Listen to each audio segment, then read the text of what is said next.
right, man. What's up, man? What's up, brother? Good to see you. You know what time it is. Yes, Come on, sir. Let's audience. Y'all know what time it is. This is Trenton Davidson, also known as T-Rex. And we got Dubl-A. Yes, aka, Aaron Laniak as well. I gotta put that in there. Yeah. So, first things first, this is what I have to say. So we didn't plan this. You're wearing a red hat. I'm wearing a blue hat. We got the red lining. This is fantastic. So we're kicking it at Deep Productions. Shout out to Brian Tyson, Deep Productions, for making this happen. So without further ado, man, let's get right into this, bro. Why do you make music? So the reason I make music is because I love to make music. I love to make people happy. And most of all, bro, I just love to create. I'm a creator. Yeah. I want to make music that speaks to people of all types.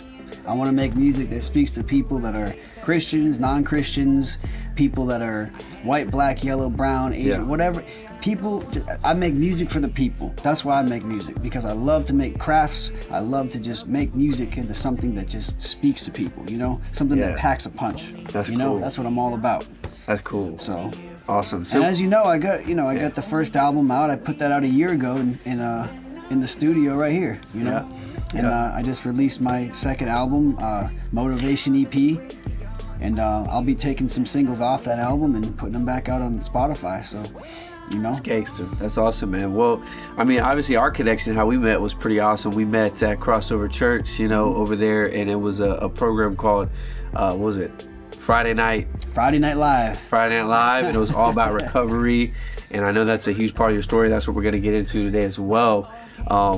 But man, I mean, was music something that as a kid, you just kind of knew? You were always singing at home, like a little kid running around singing?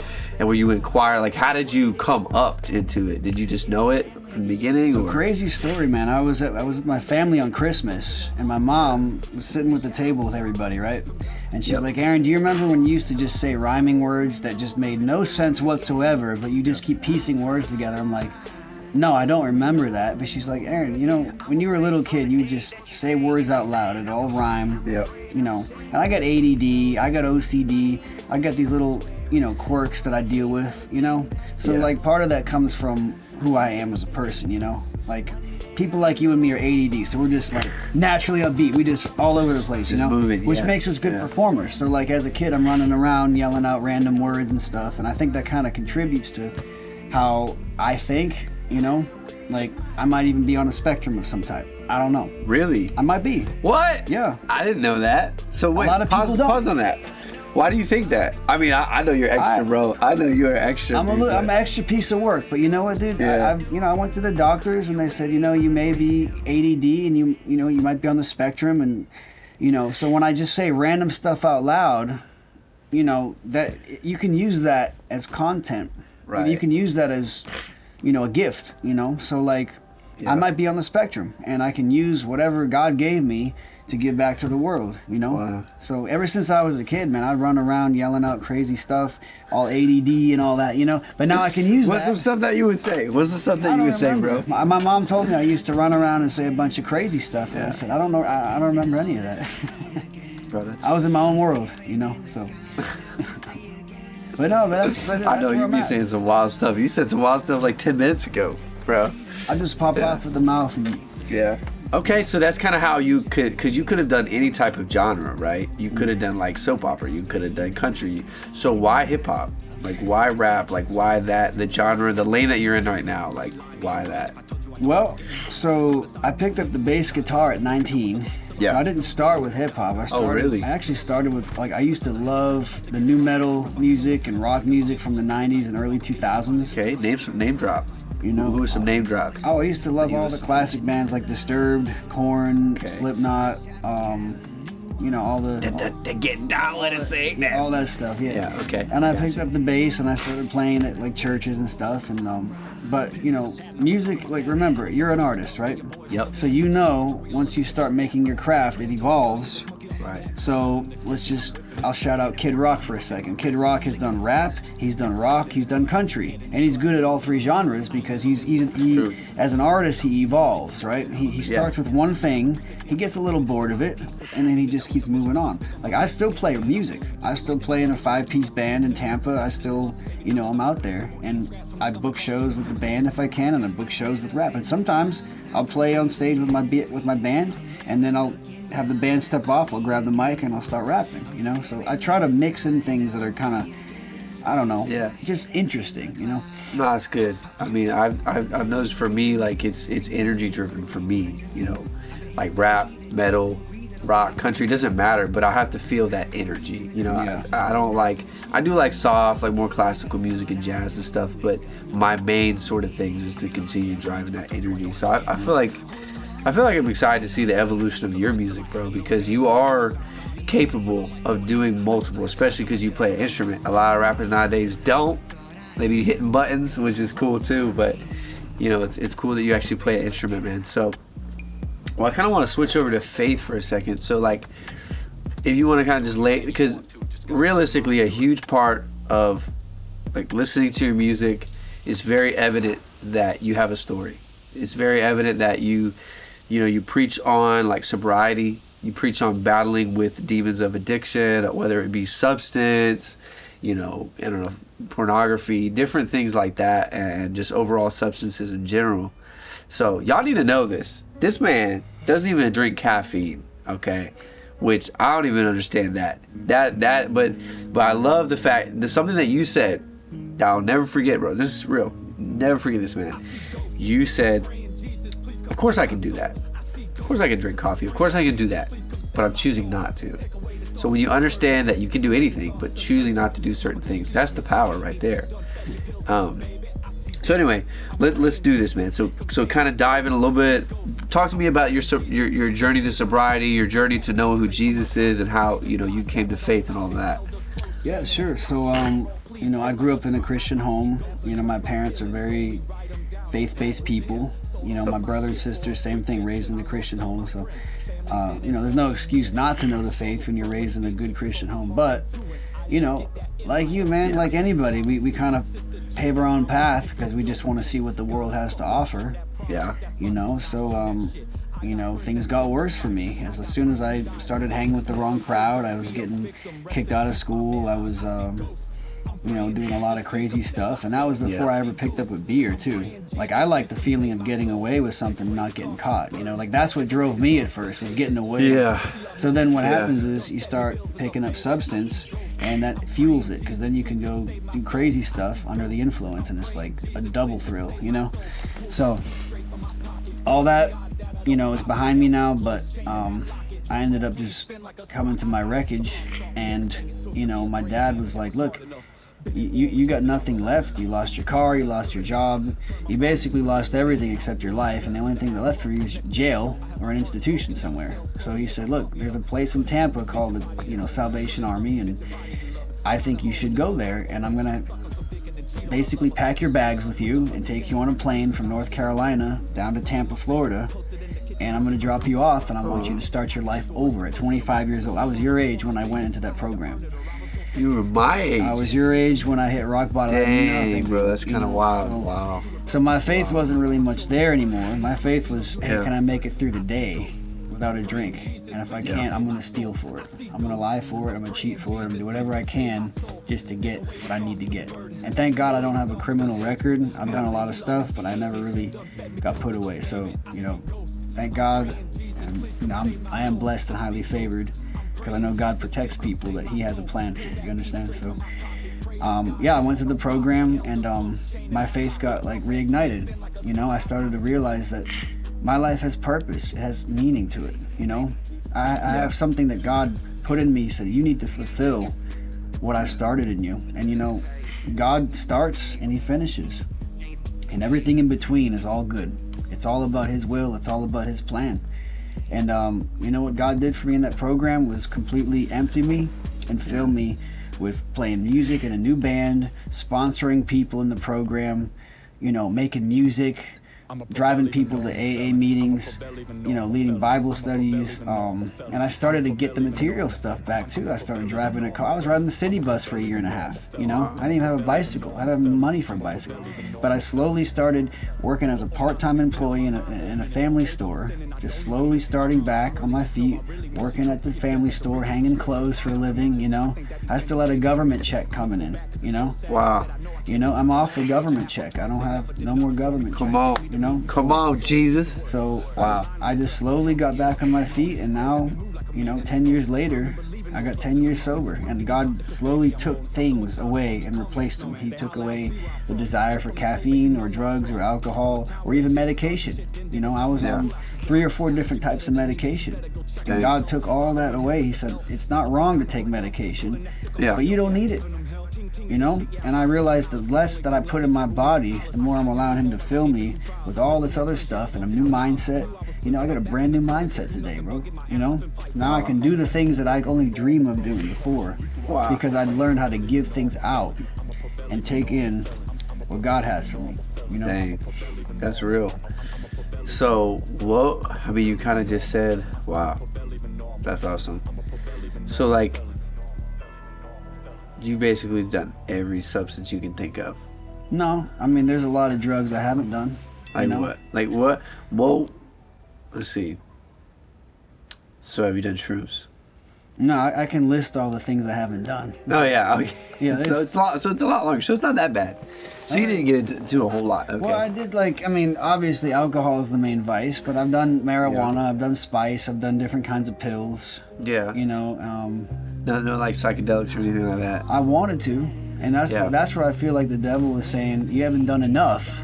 Go back out. He did, and a lot of people get stuck in that boat because when I came in the program, I was telling people, hey, I still have yet to do this, that, and the other. I said, look, I'm 45, 50 years old.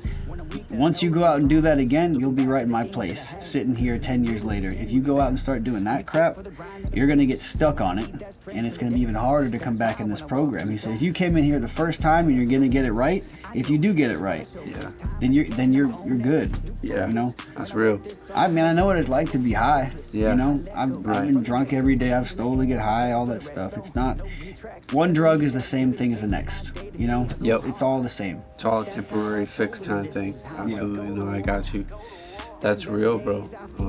Walk me through what it was like a day in the ARC. Like, what was your daily routine? What was that process on the road to recovery? Like, not just like mentally, but like literally every day. Like, what was your daily routine? And what did that just walk some anybody? Because there's people who have never actually walked through a recovery center before. So like for me, example, because I've definitely, you know, I've struggled with addictions, and I've got to a point where I would want to do a program like that. So for someone who maybe is like borderline thinking about it, maybe it's a pride issue, or maybe they're just curious and they're not addicted to anything, but what does that daily routine of like living in the ARC look like? What was that like, man? I can tell you the first day that I stepped in there, the first thing they did was take me to the loading dock, where they take everybody. Yeah. And I'm thinking, because I came in there, you know, at 2:30 on a Friday, I'm thinking they're going to give me the rest of the day off. Right. No, I go in there, this guy screams in my face a bunch of curse words. Dang. And says, I need you to get on that dock and unload that blank couch before I blank you up. And I'm like, okay. I thought this was like a Christian. I thought we were all Christian, man. Yeah. So I did it, and I just started unloading stuff out of these Salvation Army trucks. Some of them had dirty diapers. Some of them had, you know, just clothes and, you know, furniture and toys, and you just got to put them in these different bins. Yeah. And that's what they do. It's just unregulated, get out there and work, see if you can make it kind of atmosphere. And I did that, you know, loading dock thing for 4 months. So anyway, just want to start there with that kind of like a little shock value thing. Why did he say he was gonna F you up, bro? Because he wants to see how tough I am. What are you made of? Are you able to do this program? Are you gonna go out and relapse? Like what are you made of? You know, that's kind of how it was there. It's the mentality. It's like, you're here, so go ahead and just do what you can. You know, if you can't, then get out.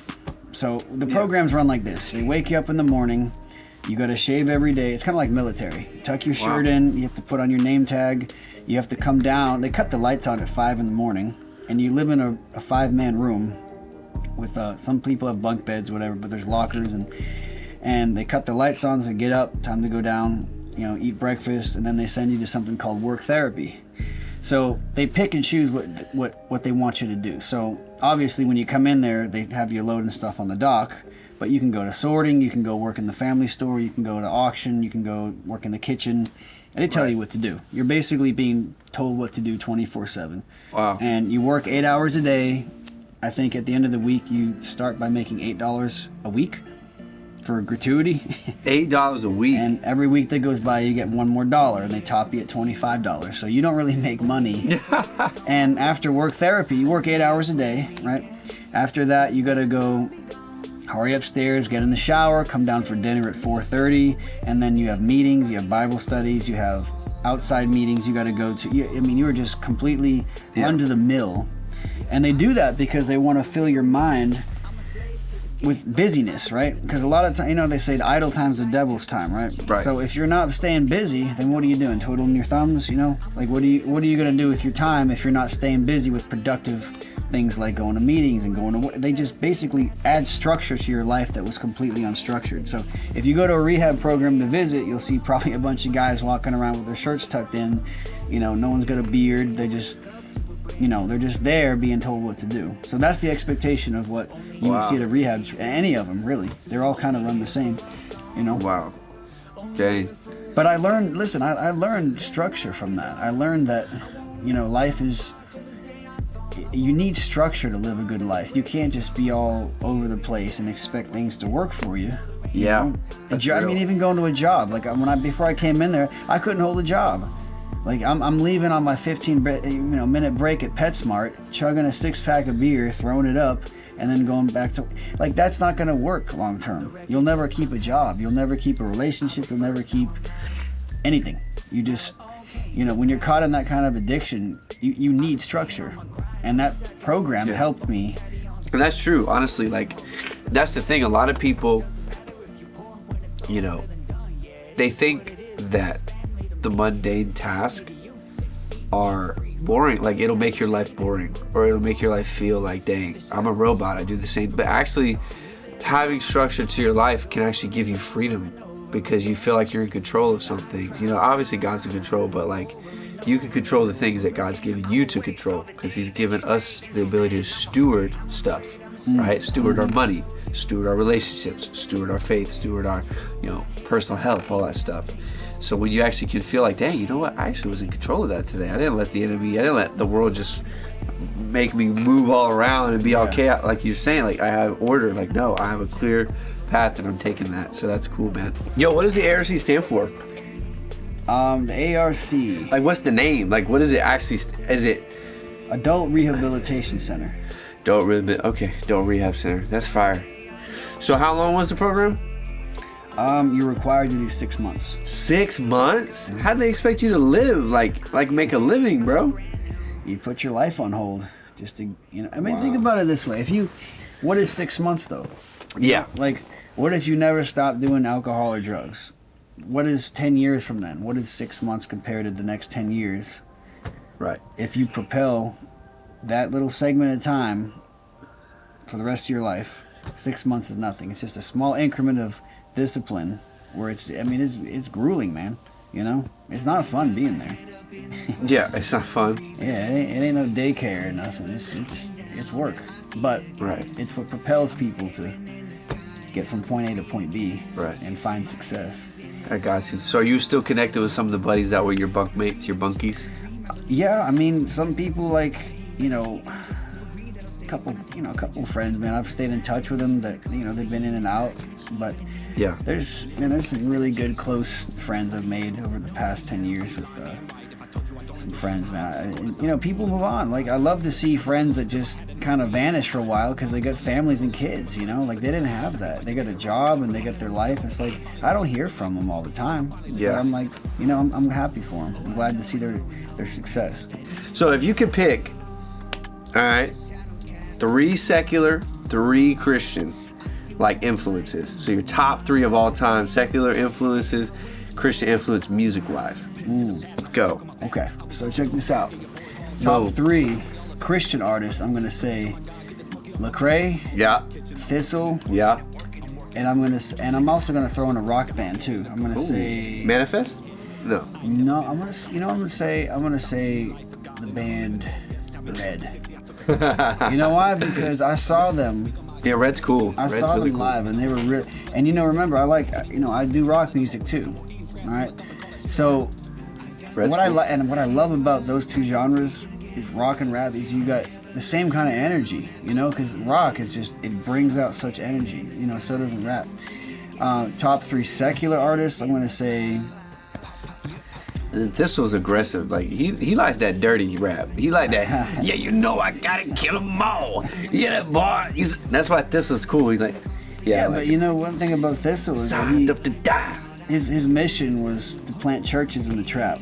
You know, which his is mission, cool. his whole life was living in the trap, and he realized I gotta make it out. And God brought him out, and now he's planting churches, and he's, you know, so he's all about it. I like music that's real. Now the top 3. I love you, Thistle, bro. By the way, listen to it too. It's good stuff. Top 3 secular artists, I would say, because again the energy.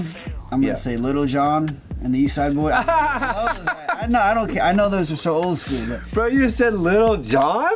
I like that guy. He's good. Okay, name another song that Little John has done besides the Turn Down for What? What's one song that you know from Little John? You need to listen to his album called Kings of Crunk. Ooh, Crunk he Juice. got me. I'm 10 years older than you. Yeah, all I've heard is Turn Down for What. If you want energy-filled music, you got to listen to the stuff from the 90s and 2000s. So Little John Crunk music, what was it?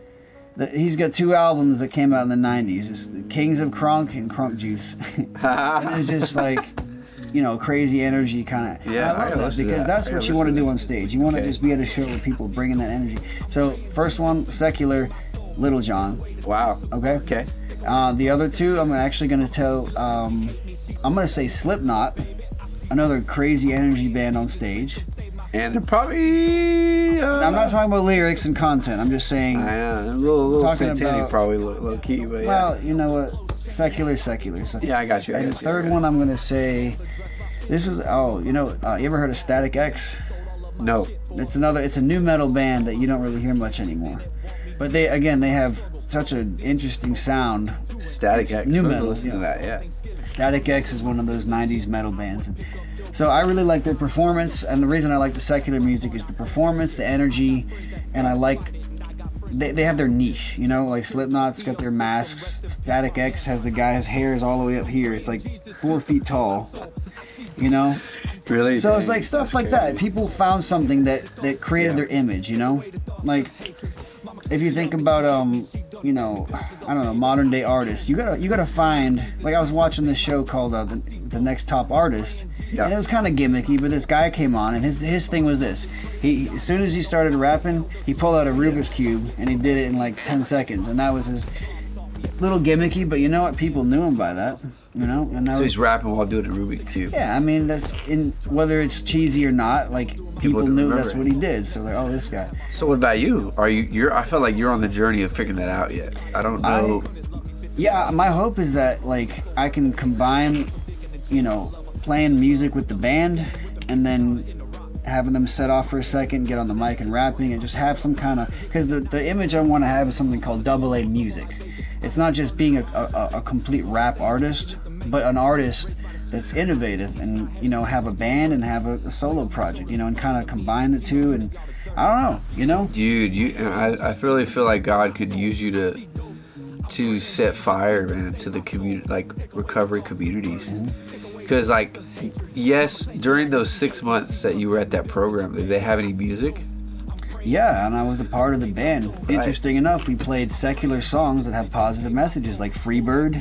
We play a lot of. I played that last night with the band. Freebird. Yeah. Really? Yeah, I play songs like Collective Soul. You know, Heaven Let Your Light Shine. It's a secular song, but dude, it's got such a positive message. So what you're doing is you're speaking people's language at the recovery center. You know, a lot of people, they don't listen to Christian music. They don't care about that. But when you kind of take that first step and you speak their language with music that they know, dude, you're reaching people, you know? That's real, bro. That's awesome. I like that. And that's what I'm saying. So even in the military, like they have people who can go on tour that do music to energize and encourage, you know. That's the thing. Like I can see you adding a whole new flavor to recovery centers that they desperately need, you know. And that's cool. And I know you probably don't want to paint yourself in that lane or whatever. It may just be a season, but yeah, I want to, you know. That's what when you say Dubl-A music as a whole, that's what I imagine. Other artists that are underneath that label of Dubl-A music making recovery music all over. but you could be flying off in a jet to Tahiti somewhere, go perform a country album. I don't know, with your shirt off. I don't know. Hey. Like, yeah. You know what I'm saying? Like, I don't know. So, okay. So let's kind of dive into this. I wanna talk about my monster. Where was the inspiration for that? The inspiration for that song, Yeah. surprisingly enough, came from my first music manager. Really? And he was telling me, and I'm not going to drop names, but he was telling me, Right. you need to make music that speaks out of your soul. You need to make something that's gritty, something that really packs a punch, that actually speaks people's language. And so I just took a whole day off to myself with a pen and a pad, and I just thought of the most honest and real lyrics I could write that would speak to people. Whatever, like I said, it don't matter about recovery or not. This was just speaks to somebody, Right. that would really just feel that song. Yeah. So obviously I named the album that, because I wanted the album to have that kind of feel to it. But that song's been a hit, man. People like it. Yeah. But I mean, like, okay. So My Monster. So was there a specific place in your life that, like, you felt that was, like, what you say, what is your monster? What is that? I think, so this is the thing here. The song is meant for everybody that has that voice in their head that says, you can't do this, you're not good enough, you need to quit today, all that crap. Because we all have that voice telling us that we... So the song is initially built on the foundation of recovery, drugs and alcohol and whatnot, right? But it's also speaking to people that aren't in recovery, that still have that monster telling them, A, B, and C reasons why they should give up or they should just call it quits. Because look, yourself included, you have you battle your demons. Yeah, it's everyone's got their monsters they deal with. Okay. So that's kind of the message I like to portray when I make music, is obviously pinpoint a crowd, but expand it to the point where everybody can jam with it, Right. So, there was one song, or one of your songs, I think it was Letting Go, where you said wishful thinking's just a feeling. That's my monster. Oh, that's still My Monster? Yeah. It wasn't Letting Go. It was, it was, you know what I'm talking about? Yeah. Yeah, that song, I'm sorry, I should have listened to it better. So it was on My Monster. Okay, that song, yeah, wishful thinking is just a feeling. What does that mean to you? Like, what does that mean? Because I like it. It means a couple things to me, but I'm curious for the listeners and whoever, like, what does that mean to you? Well, I'm glad that spoke to you. I'm glad that piece of, I try to put those little one-liners where someone can catch it and be like, oh yeah, I feel that, So wishful thinking is just a feeling. I think that's when we want something in life that's good, but we don't want to put in the work. So again, back to the recovery center, the whole idea is to put in work so you can get from point A to point B. And a lot of people like myself were just lazy. I didn't want to put any work, man. I want instant gratification, like I'm an addict, right? I don't want to put no work into anything, but I want it now, So wishful thinking is just a feeling to me. When I wrote that means, I hope I get sober. I hope life turns out okay. I hope things turn out the way I see it and want it. But I'm just, at the end of the day, it's wishful thinking, It's just, I hope, I wish. It's just a feeling, and feelings fade. So where are you working at now, Aaron? I'm working at Costco Wholesale. That's right, baby. Costco. Better than Sam's Club. That's right. Hey, Team Costco. Okay. So what, and also we've been making some real estate moves, over there in Bradenton, Florida. Absolutely. Can help you at that too. But I'll put my real estate plug in later. But anyway, so what is the vision though? Like when you wake up and you're making this music, you're working hard, you're grinding hard, and everybody has humble beginnings. Drake, he was working at a grocery store when he started. Like, we all knew this, but where do you see this taken? Like, when you envision the full scope of God's vision for this music, where do you see that taking you, bro? What do you see that looking like for you? So I see Dubl-A music as something that can be spread out to the whole world. Okay. I really do. I really do believe that there's going to be a ripple effect with this. I really do. And I believe I can reach all kinds of people. Yep. Because, think about this. Let me bunny trail real quick. No, go ahead. When you're an artist, you're pinpointing a fan group, right? Like if you look at the top 10 reasons on how to make it big, one of the first 3 is hone in on a fan base, right? Right. So what I want is my fan base to be everybody. So, you know, and it's like, again, with the song My Monster, we all deal with our demons. We all deal with our personal battles. Sure. I'm starting off honing off to the addict and alcoholic, but the song expands in such a way when you listen to it that anybody can jam it and be like, okay, it sounds good and it speaks to me personally. You know, so like I want to be able to reach every person that I possibly can to a personal level, you know, but also honing in on a certain fan group, which is alcoholic or whatever. But also having that cadence to it where everyone can be like, yeah, I feel this. This speaks to me. I really like I like what I hear, you know? You know who a good person for that comes to my mind is like NF.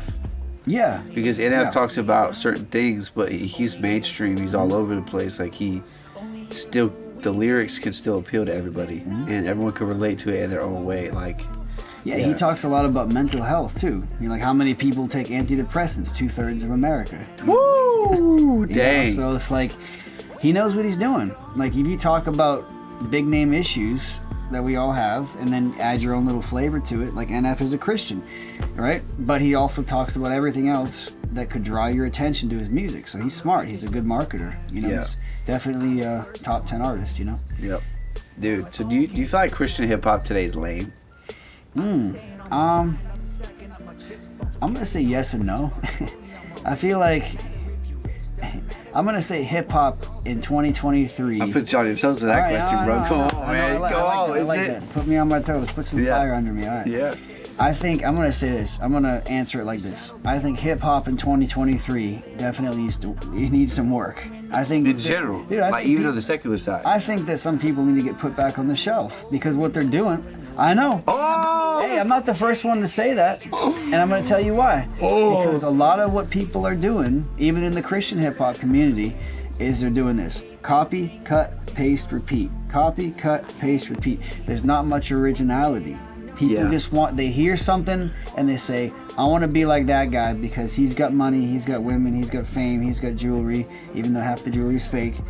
But he wants to be that guy because he sees what he has and he doesn't. So it motivates him to do this copy, cut, paste, repeat mentality. And you can get there by doing that. But you're not creating anything new. You're not putting a vision behind your art. Right. You know? So Christian art is the same thing as secular. When I listen to Christian, you know, because Christian music copies the secular. Remember, Christian's like 5% of the industry, right? Maybe 5 to 10%. The rest of it is, you know, the big booming, you know, artists like Drake and Lil Wayne and T-Pain, like all these big names that just take over the industry. You know, Taylor Swift even, you know? Yeah. So what Christian artists have to do is look at what they do, and a lot of them are just copying it, but just putting Christian lyrics. And a lot of them aren't even putting Christian lyrics. A lot of them are actually just making it sound like it's positive now. So, which is not a bad thing, you know?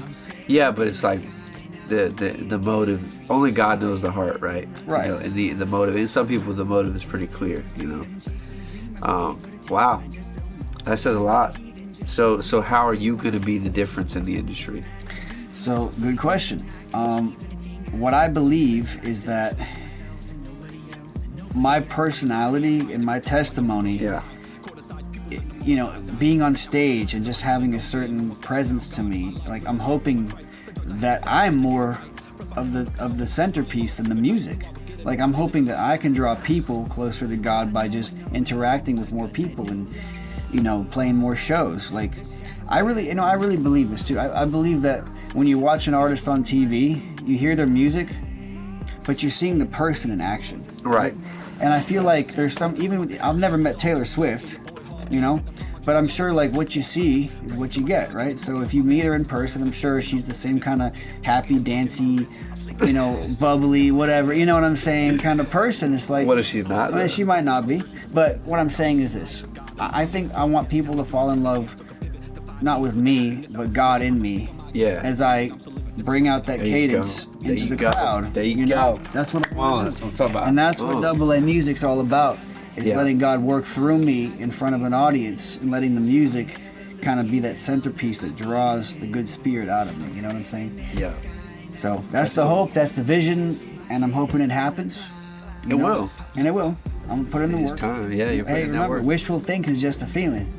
You gotta put in that work. Faith without works is dead. Yeah. So, okay, nice, bro. So, like, who was your biggest hater? My biggest like growing hater? up, like when you, cause like I feel like everyone, myself especially, like I know a couple people that were like my top haters, but they motivate. Haters are good though. They are. Oh yeah, absolutely. Come on, haters are great. They motivate you. So like, who was that for you? Who was that hater that was like, yes, that. Don't make music, dummy. You know what? I'm gonna be completely dead honest with you. Your mom. No. No, I'm just Your mom never. She'll love you even if you. Yeah, even if you jump off a cliff. Yeah. I don't think I had any haters, man. I know that means you haven't done enough yet. And you that's, don't have a hater, that means you haven't done enough. And I was just about to say, Yeah. if you haven't had anyone tell you that you suck, I've had people tell me you have to improve. So I don't have haters though. You know, that's the thing. It's like you gain those when you're making. Okay, what about just movies. haters in general, bro? You know what, man? One thing about me, and I'll say this to the audience for people that don't know me, when you give respect, you get respect. And I give everybody equal respect. I have no tension with people. Like, I don't go around bad-mouthing people. So it's kind of hard for me to have people hate me when I don't give off hate. You know, like, I don't overstep people and try to cause trouble. Like, I'm just not that kind of person. Now, I believe when I slowly start to make my way up with the music industry, I believe I'll do that. People will start to criticize you. You know, if I have an Instagram account or a Twitter account that someone's running, I can guarantee you people are gonna say, "Oh, this guy sucks," or "He's not." Yeah, they're gonna come after you because they don't like what you have, and that's good. Because whether they believe it or not, they're still coming after you. So that's your motivation. That's your fuel to keep doing that to get to the top. You know. Yeah. Like, imagine climbing a mountain. How many obstacles when you climb Mount Everest? You got bad weather, you got lack of food, lack of oxygen, it's freaking freezing. I mean, you have nature's against you the higher you get, right? But once you get there, you can breathe, you can see down, you can see where you came from, right? You saw all those obstacles, but you're up here now. And now you're like, man, it took all that hard work to get here, but I'm finally here. That's real, bro. And I believe that I can climb Mount Everest in the music industry, and I believe that those people are going to come after me too. You know, what did Kanye say? He has a song called Vultures, you know? Because there's vultures out there. Yeah, bro. So I don't have any haters yet because I'm still at the bottom of the mountain looking up. But I'm going to get there, and I'm going to go through all those haters to get where I need to go. That's real.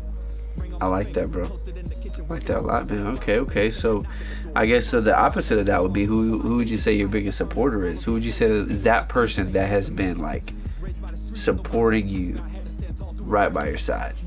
I know it was me, but it's just like no. I'm just playing. You know? Besides, no, I mean I definitely support you. I love you, but no. I'm talking about early on. You know, before I met you, stuff like that. Like growing up, like who is that person that's just been there in your corner that you could say? Well, you know, mommy and daddy. You know.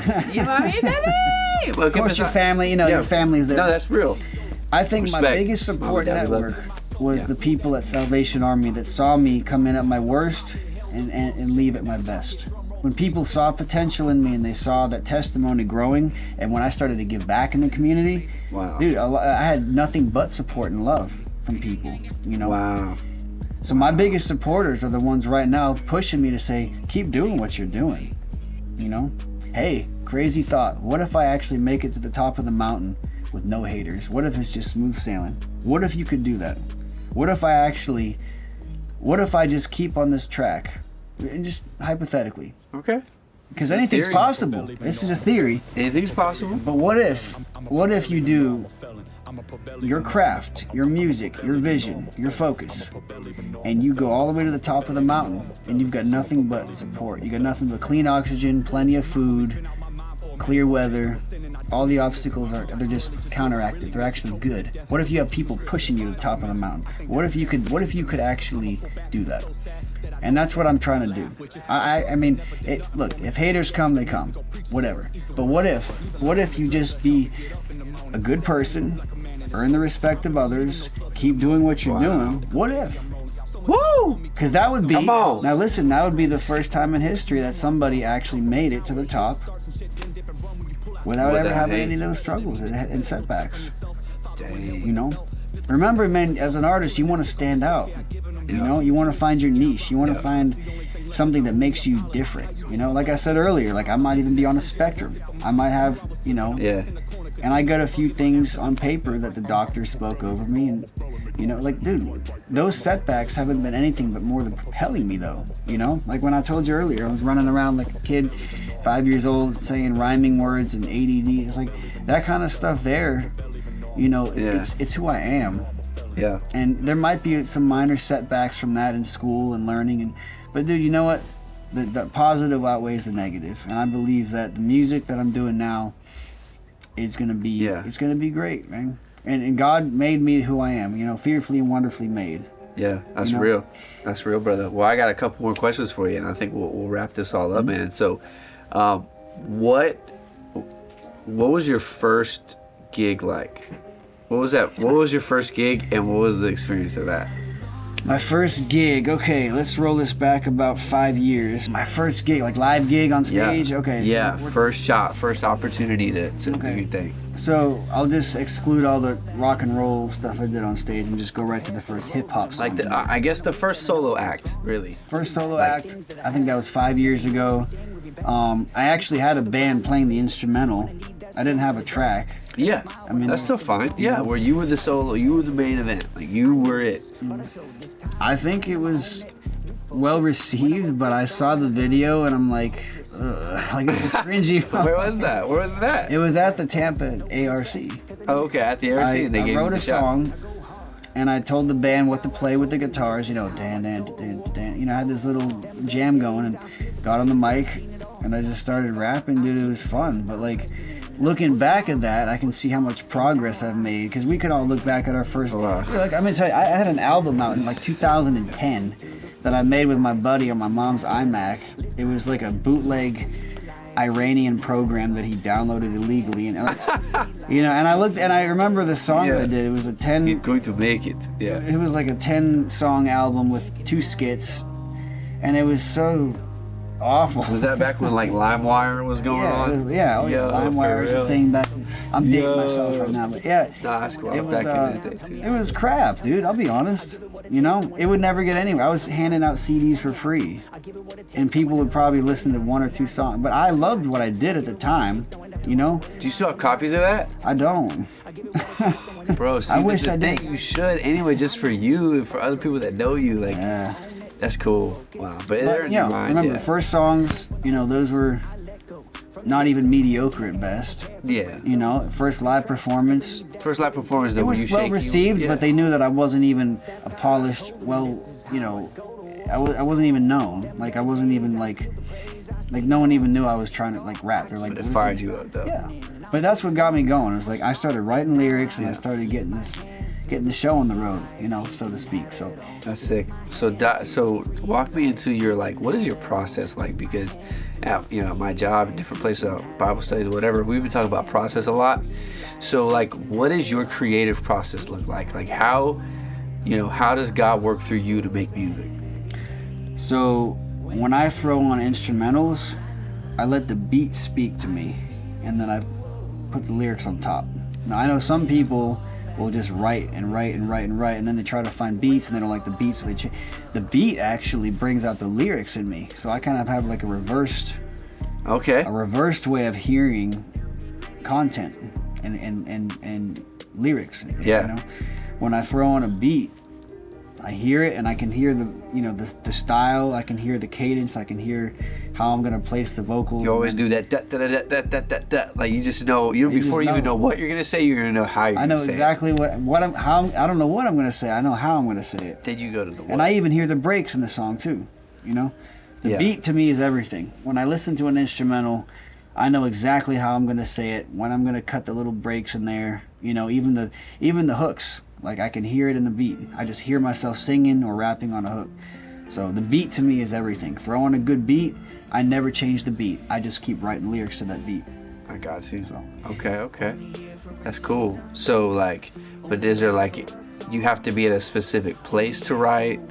Do you have to, like sip on your like magic water bottle, you know what I'm saying? There, for me, like there's certain like little habits that just, it's time to write, it's time to get in the zone. Like, is there anything that you do like that, or you just get in Costco, you're pushing carts, you're making songs? That, you know what it is? I have to be doing something else. I can't sit down quietly and put my mind to work, because my mind has to be working already.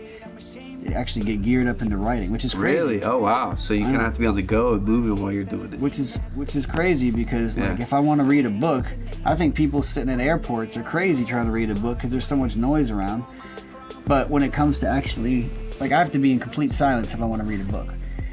I can't have any noise. There has to be no one around. I have to be in a house alone, and I can read a book.